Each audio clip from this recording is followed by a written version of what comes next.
não tem o apoio da família, depois você encontra esses bullying ou equipes pedagógicas que não estão preparadas para lidar com a diversidade, acaba gerando mais exclusão e efetivamente você não consegue colocar no mercado de trabalho.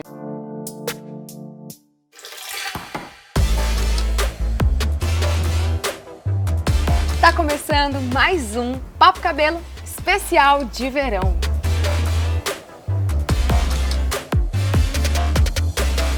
Yay! Mais um Papo Cabelo no ar. Sim, nesse cenário fresco, nesse cenário cheio de ar, nesse cenário verão, estou aqui muito bem acompanhada de Maite Schneider. Acertei seu sobrenome! Eu tava assim, ai meu Deus, não posso errar. Deu tudo certo, que é de origem alemã. Maite, tem tantas coisas maravilhosas pra falar sobre você, mas eu quero pedir para que você se apresente em poucas palavras, porque eu acho que ninguém melhor que você. Então, estou aqui com Maite Schneider, que é um ser humano que acredita em gente, que gosta de gente, que está toda hora se parindo, tentando descobrir que tipo de pessoa eu sou, para que eu vim, tentando entender que diferença eu posso fazer nesse mundão e fazer com que todo mundo entenda mais de felicidade e possa descobrir sua essência e colocar isso pra fora. Acho que eu sou essa pessoa. Como que eu ia apresentar melhor que isso? Não ia, entendeu? Ó, a gente tá aqui com o objetivo de falar muito sobre o Transempregos, porque eu acho que isso é muito importante, mas eu não consigo chegar lá sem que a gente fale um pouco da sua história.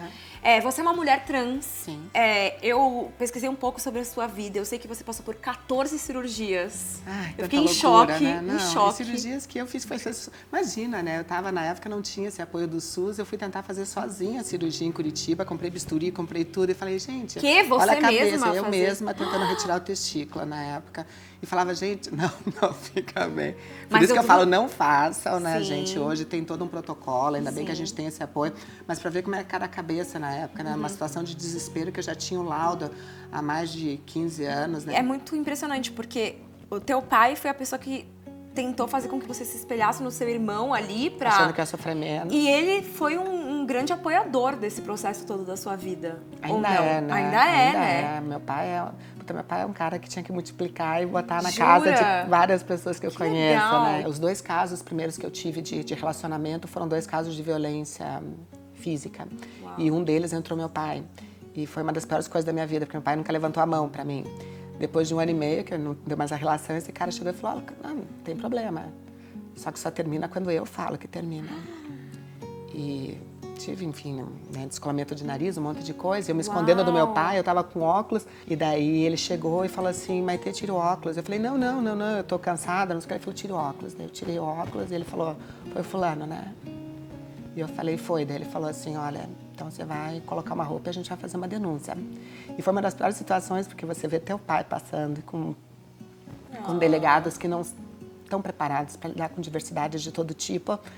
E meu pai lidou ao lado, né? E hoje eu falo que é o maior incentivador, né? Tá bom, agora eu quero entrevistar o seu pai, Cláudio, por favor. Ele só deu uma entrevista até hoje, ele nunca quis Jura? falar do assunto, ele só deu uma entrevista.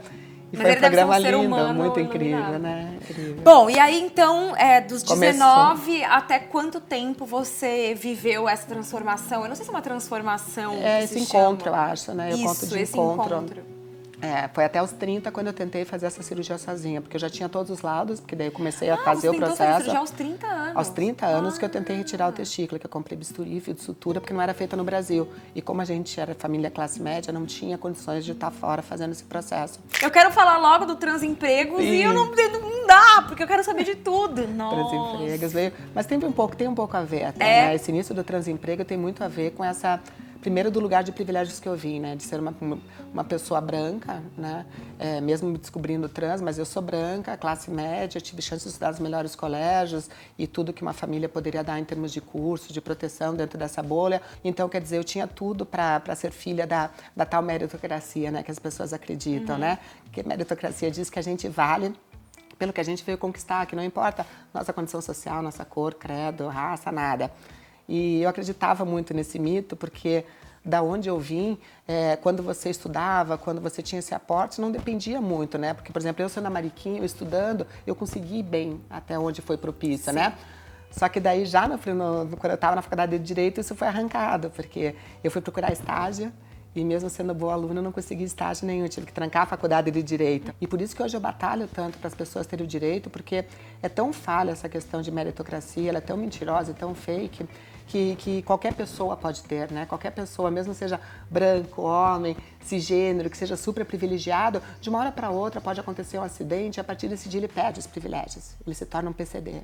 E daí dentro disso tudo eu fui percebendo que mesmo no lugar de privilégio que eu tinha, até porque depois eu fui empreender, fui me tornar empreendedora, fui fazer outras coisas, um portal, né?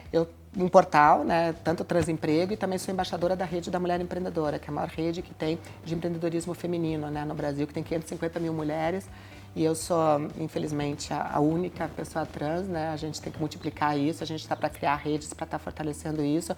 Mas quer dizer, então eu fui empreender e fazer outras coisas já que o corporativo não abriu. Mas tinha muita gente que tem o sonho de trabalhar em grandes empresas, claro, corporações e tudo. Claro. Então a Transemprego surge justamente porque eu falei, tá, eu não quis e achei outro caminho. Mas também não é direito tirar o sonho de outras pessoas por conta de não ter essa abertura, né? Então vamos batalhar para que isso aconteça. Foi bem na época que aquela ERT veio à tona através da revista Brava, a questão, sim, falando que era crossdresser, tudo.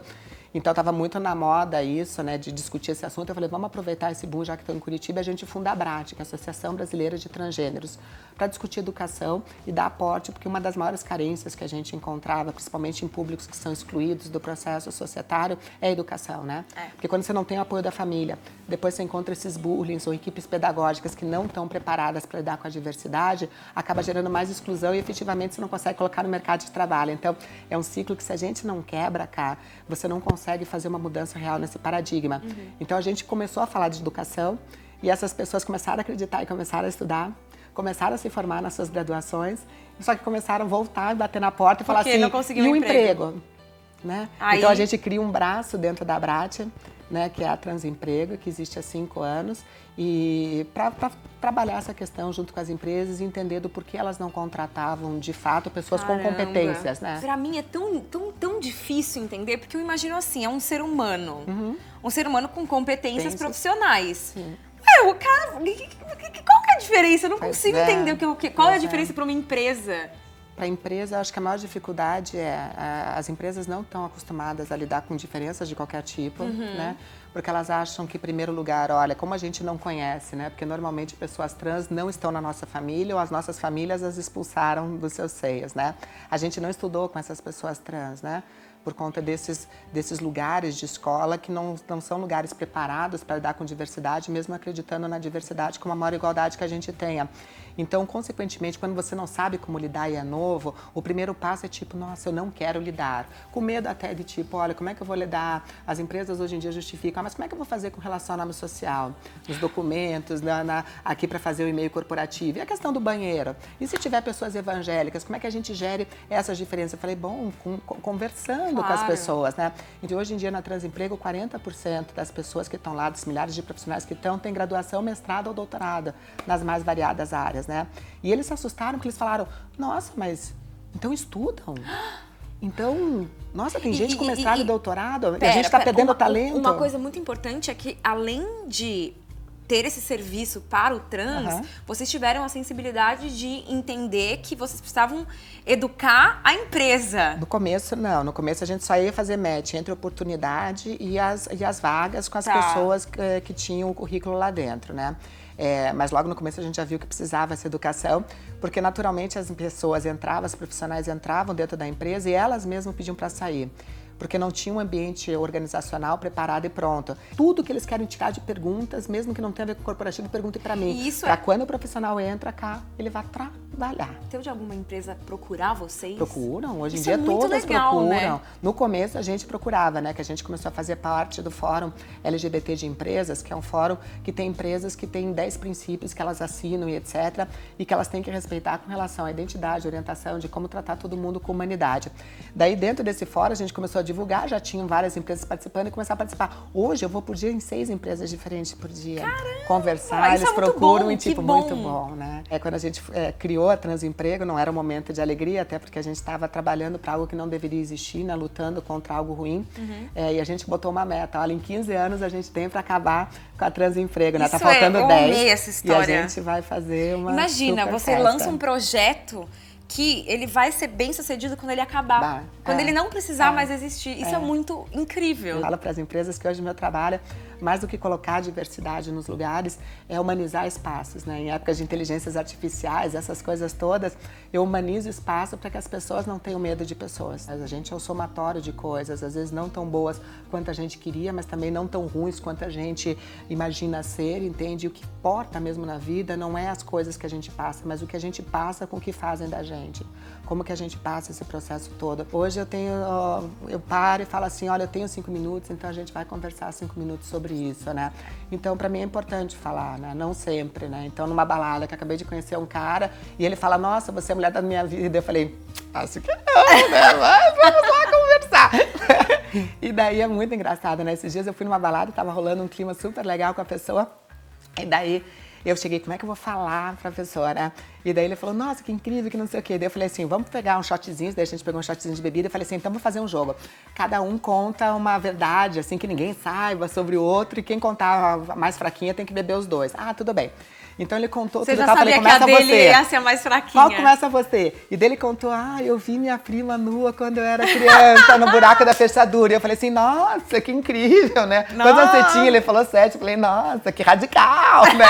E eu falei, agora como é que eu vou contar a minha, né? Daí eu fui lá e falei assim, bom, meu nome é Alexandre. Daí ele falou, para, Maitê, você não quer mais brincar, né? Eu falei, meu nome é Alexandre. E ele falou, tá, já entendi, não quer, tá bom, e o meu é Rita. Eu falei, é mesmo? Daí ele falou, tô brincando, né, Maitê? Eu falei, pois é, eu não. Daí ele parou, tipo você me olhando, daí ele ficou me olhando assim de 1 minuto, que parecia uma coisa gigantesca, ele falou, você não tá brincando, né? Eu falei, não tô brincando. Bebe os dois. E daí eu cheguei, né, não, ele virou os dois. Claro, ele, lógico. Ele virou os dois. E daí ele ficou olhando, eu falei, não, mas tudo bem, né, já entendi pela tua cara, tudo tal. Ele falou, não, é que eu não sabia que eu era gay. Eu falei, você é gay? Daí ele falou, bom, se você tá dizendo pra mim que você é homem, você é o tipo de homem que eu gosto. Porque, olha, perfeita você. E daí eu entendi que ele fez uma piadinha, claro. Achei até bonitinho, tchuquinha, né? E a gente acabou até ficando, né? Ficamos um tempo junto, tudo. Mas é sempre uma surpresa, entende? Sim. Mas eu também levo muito pro lado do bom humor, entende? Em 97 você criou a Casa Maitê. Casa da Maitê. O que é a Casa da Maitê? Casa da Maitê foi o primeiro portal para falar sobre diversidade, né? Numa época que não tinha nada, online. Né? A gente tinha online, né? Que a gente era modem, desses modems que ligava, né? Exatamente, né? Que era uma agonia. Primeiro para contar a minha história, que todo mundo achava super curioso e eu estava cansada de repetir sempre a mesma coisa. E ao mesmo tempo eu comecei a conhecer outras histórias e comecei a criar o Casa da Maitê, que se transformou, existe até hoje, né? Que é um site totalmente gratuito, voltado para a questão de falar de diversidade. Então a gente tem colunistas dos mais variados, trabalhando assuntos que vão desde proctologistas, pessoas que são clínicos gerais, pessoas para falar de alimentação, questões de hormônio, tirando dúvidas um pouco das pessoas, que muitas vezes as pessoas, por não estarem empoderadas de si mesmas, têm dificuldade de falar com outras pessoas. E né? é uma fonte confiável, né? Porque tem de tudo na internet. E a internet favorece, porque qualquer pessoa poderia criar seu e-mail anônimo sem se identificar e tirar suas dúvidas sem medo de identificação, sem medo de julgamento, que acho que era uma das piores coisas que existem quando você está se descobrindo, né? Então, é muito legal. E é um site, imagina, né? Eu recebo, hoje em dia, são 30 mil visitantes por dia, são 1.000 e-mails por dia que eu respondo pessoalmente ali, né? Que eu respondo pessoalmente. É muito bom não se ver sozinho, sozinha, né? E você sentir que você pode qualquer coisa, entende? Sim. Que você pode sonhar com coisas, né? Mas a gente sabe que é um percurso que tem suas dores e, né? Sim. Enfim, sim. Como você enfrentou isso com o transemprego? Assim, porque, né, o projeto é incrível, mas não é possível que não tenham dificuldades. Tudo tem. Exato. Entende? Só que eu não fico pendurada nelas, em nada na minha vida, entende? Tudo tem, né? Mas a pior das coisas é quando você não está bem com você mesma, né? Eu falo que o que me dá mais força é ter parido justamente a pessoa que eu sou, né? Quando a gente é hétero ou está dentro de uma norma, parece que a gente já nasceu pronto e tudo vem adequado. E não, né? Parir o ser humano que a gente deveria ser um dos maiores legados que uma pessoa trans pode deixar. Eu falo que a vida me virou do avesso para eu descobrir que o avesso pode ser o meu lado certo, sim. Que eu posso virar e desvirar quantas vezes quiser. E que nada é definitivo, a não ser que eu queira que seja definitiva. Então, por isso que o maior legado que eu falo é que vai ter dificuldade, vai ter muita. Mas, ao mesmo tempo, o que é de ensinamento para mim é que a vida me apontou tantas fraquezas que hoje a minha maior força é justamente conhecer todas as minhas fraquezas. Eu sei exatamente onde que dói, eu tornei calo naquilo, eu tornei força naquele lugar que as pessoas apontavam como dor. Parir é um exercício realmente, esse de autodescoberta é um exercício que é sofrido, mas ao mesmo tempo é extremamente prazeroso quando você vê essa pessoa criada e você fala que puta pessoa eu me tornei. Que pessoa legal que eu me tornei pro mundo, pro próximo. Perfeita, maravilhosa, nunca errou. Sério. Eu acho que só pra gente terminar, a gente tá nesse momento aqui de verão, leve, luz. E eu quero saber como o verão era na sua vida e como o verão é hoje, né? Verão sempre foi um inferno, né, pra mim, porque era a época que eu tinha que me mostrar, né? Que a gente mostrava corpo, que a gente, né, todo mundo ia colocar biquíni. Eu falei, biquíni não, que a gente, eu não sei o quê, eu de manta me escondendo, né, quase burca, né? Eu falei, não, eu tô no país errado, né? Ainda bem que eu morava em Curitiba, que então mais frio, né? Então a gente não tinha muito esse problema. Mas quando eu viajava, verão pra mim era um inferno na terra, né? Então eu queria me esconder sempre, era cabelo na cara, gigantesco, tudo. Hoje em dia, verão, eu falo, nossa, eu faço do meu inverno verão, né? Eu falo, puta, tá chovendo lá fora, mas tá sol dentro de mim, né? Então eu fico convertendo todas as coisas e falo assim, putz, olha, eu quero que todo mundo seja verão, chova quando tá afim, multiplique, plante suas sementes e sejam sementes para as coisas boas. Então, independente da estação, mas para mim, verão hoje em dia tem essa coisa, mais do que brilhar, né? Mas fazer iluminar as pessoas no que elas têm de melhor, né? Você é luz. Sério, obrigada. Obrigada. Olha, espero que vocês tenham gostado desse vídeo. Mais um banho de coisas maravilhosas. Eu quero sair daqui e escrever frases que você disse, porque eu quero levar comigo, assim, de verdade. Muito obrigada. Imagina, um prazer, estamos juntos. Se você gostou desse vídeo, não esquece de deixar seu comentário aqui embaixo. Conta o que você achou da história da Maitê, compartilha a sua história aqui com a gente. Não esquece de se inscrever no canal da Sala Online, tá sempre cheio de conteúdo legal por aqui. E compartilha esse vídeo com quem você acha que precisa ouvir essas palavras. Exatamente. Um super beijo, até o próximo vídeo. Beijo.